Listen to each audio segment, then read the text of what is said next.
A conselleira de Política Social, Fabiola García, visitou esta mañá as instalacións do Centro de Día da Pobra do Caramiñal para anunciar o aumento do número de prazas de atención disponibles neste centro, que pasarán de 20 a 30. O investimento por parte da Xunta ascenderá aos 272.000 euros. Nestos momentos hai 20 plazas en funcionamento neste centro de día e a Xunta de Galicia acaba de tomar a decisión de ampliar 10 novas plazas neste centro co obxectivo de cumprir ao completo toda a lista de espera que hai en estos momentos. Queremos atender ás persoas maiores, queremos que queden vivindo na súa casa, pero iso sí, ter estes servicios de máxima calidade ao carón do seu domicilio para que os seus fillos e os seus familiares pois estén tranquilos porque saben que o seu pai ou a súa nai está ben coidado e ben atendido aquí en este centro. Dende Kogami, a empresa que xestiona actualmente o centro, agradeceron a visita e a ampliación do servizo co que se poderá dar resposta á actual demanda. E despois tamén pois atender pois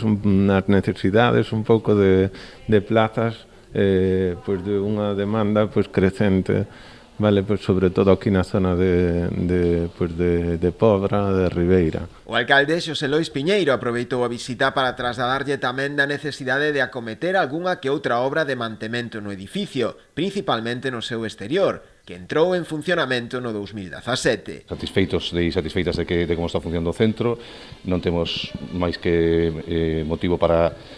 ese sentimento porque non hai queixa ninguna e, bueno, revisaremos tamén outros temas como, bueno, o mantemento que xa necesita un repaso, ainda que interiormente, bueno, creo que está perfecto, pero por fora xa necesita algún toque. Durante a visita, Fabiola García destacou tamén o aumento do financiamento do Servizo de Axuda no Fogar, así como tamén outros programas de proximidade que leva a cabo a Xunta en todo o ámbito autonómico, como é o caso do xantar na casa ou o de coidados porta a porta.